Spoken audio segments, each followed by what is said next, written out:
Hi Aries, welcome to Magpie Moonchild. My name is Kayleigh. Sorry if you hear any background noises. My door's open. I'm letting the spring sunshine shine in here to get some fresh air and fresh vibes in my reading room. So if you hear cars and talking or whatever, that's the outside world. There's a dog that keeps barking, but do you know what? They're happy. They're barking at something. So yeah, anyway, this is your weekly general tarot reading for the week ahead.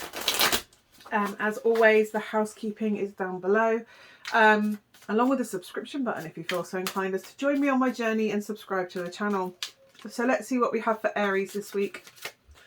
That one wants to go. It's that one. It's that one. It's that one. Oh wow. Okay, so you have the Nine of Swords. It says the Nine of Swords, but it looks like Nine of Wands. I wonder if this is that misprint card. But I kind of feel like it's linked to each other, because one of the cards was misprinted and she sent me a replacement one and I kept it in because I like the fact that there's a mistake in the cards and it's exciting. So yeah, the Nine of Wands, but I kind of feel like the two are tied in this card because of the way it's come out. The Nine of Wands is like, do I go in for it one more time? Do I push? Do I try and get that wonderful berry on the string? You know what I mean? I've come so far already. I've climbed this mountain. I've got all the other berries.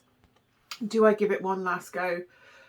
The question you need to ask yourself is, how much of your doubt is anxiety based? Because that's what the Nine of Swords is. The Nine of Swords is anxiety, and it's extreme anxiety. It's up at night and it's over worrying and overthinking and worrying too much about what tomorrow is going to bring and dreaming up 101 different, pardon me, sorry, burps. Sometimes it happens when I'm reading.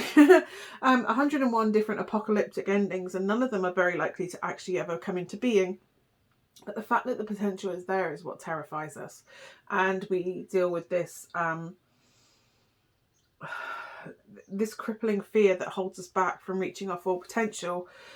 And I kind of feel like you're scared to give it one last push, one last go, to push yourself that little bit further through that fear in order to get the prize at the end. Do you know what I mean? You've already come all this way. You've climbed up this hill and now you're climbing up the pole, and it's like it's that last couple of inches that is really terrifying you, and that last push that's really terrifying you through to completion, to get the berry, to get the reward, to get the, and it's enlightened, it's enlightenment.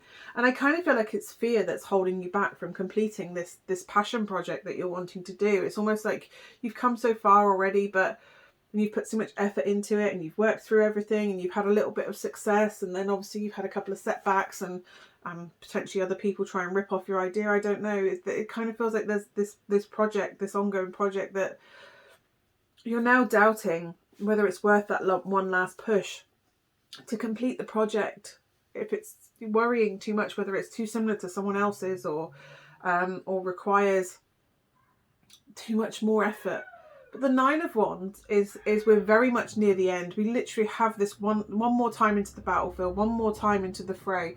But it is the anxiety and the fear that is holding you back, the fear that it won't work out.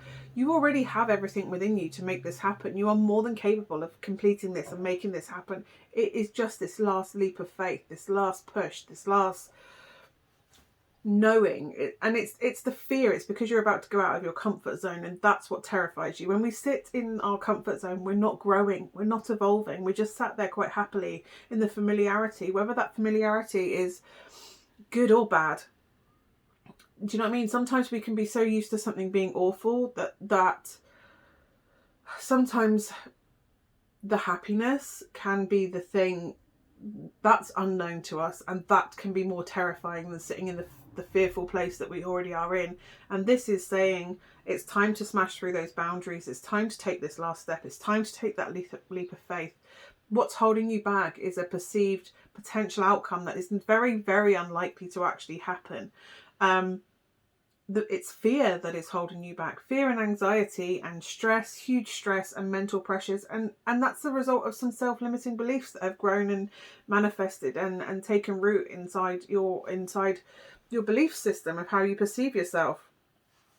And it's about giving yourself that time and space to, you don't have to jump right now. You don't have to jump right now and go through and step through that fear barrier right now. I get it. It's terrifying. It's the scariest thing in the world, but you're so close to beating whatever it is, to finishing your project. So I don't know if this is you. Maybe it's something as simple as your anxiety is kicking your butt, and going supermarket shopping is terrifying. But you've made it to the car park, right? You've made it to the car park. You might not have made it through the door, but you've made it to the car park. Give yourself props for that. You've done so well. Maybe next time you'll get in the door, walk around for a bit and leave. And then slowly build up. Do you know what I mean? It doesn't have to be a battle where it's all or nothing right now. It can be steps, and you've come so far on your journey already. I'm really sorry, there's an aeroplane going over, a helicopter or something. Where have they been? That's really surreal that there's a plane. I haven't heard a plane for so long. But yes, it's one more step. It's about giving yourself baby steps, but giving yourself props for how far you actually come. Yes, this may be the last step before you break through that fear threshold, that anxiety that's been holding you back. Maybe, yes, this is the last thing that needs doing. But it's the hardest thing because it's the last thing. Because after this, you're in the place of recovery, in the place of freedom, in the place of finally being free of someone, and you've never known any different for so long than where you've been right now. And people go, well, why are they staying where they are? Because the fear of having to be out. It's like when people go, why are they still in a relationship? Why are they still there when clearly they're not good enough for this?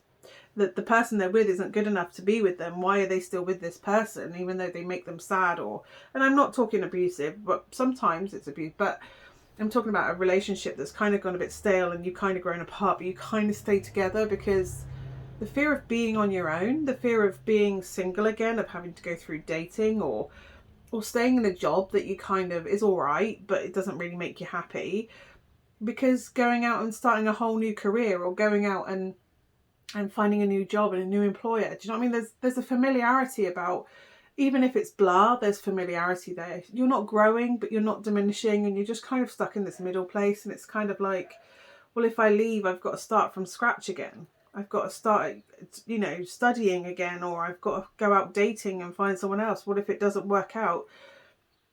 Do you want to go and live a full life, or do you want to go and live a half life? And that's kind of what this card is saying. Do you want to go and get this rich fruit that's out there? And yes, maybe there's a risk. Maybe there's a risk that mouse might just fall down at the last minute. But there's also probably more likely that it's done it before and it will climb up and it will have that fruit again. It will be happy again. If you've been happy in a relationship once already, you're likely to get another relationship that's going to make you as happy, if not better. If you've been happy in your employment before, then maybe changing jobs is what you need to do. Maybe, you've had it before, but the fruit is so tantalizingly close. It's so close. You're so close to getting that full, vibrant, tasting experience again. But you're sat in mediocrity and you're sat in neutral and apathy, and maybe you just need a kick to go, do you know what? Yes, I'm going to take the leap. I'm going to do that. I'm going to make that happen this week. I'm going to make this happen. I'm going to start taking steps towards it. Like I said, you don't have to do the jump right now, but you can at least start making the moves to see what that jump would entail, because the more information we have, the less scary that jump is. The less scary that decision, that change into that unknown and comfort area is. So I kind of feel like if there's something you want to move towards, even if it is ending a relationship, start looking at if you could afford to live on your own, or what would entail the other side. What would you have to be singularly responsible for in order to thrive for yourself? But equally, you haven't got to answer to another person anymore. Do you know what I mean? And you can go and do what you like. If you want to change area, if you want to change jobs, you don't have to answer to anybody else. You've only got to answer to your own income, or whatever you want to do, and with whatever resources you have. You don't have to consider another person that you like but you don't really love anymore. Do you know what I mean? You're sat in mediocrity because it's comfortable, not because it's making you happy. And that's kind of what this card is. You're so close to be something that's really happy. You just have to be brave enough to go for it, to leave where you are right now and go for it. And what's holding you back is fear and anxiety, rather than the ability to have it. I hope that is of some use to you, Aries. Hopefully I will see you again next week. Bye for now.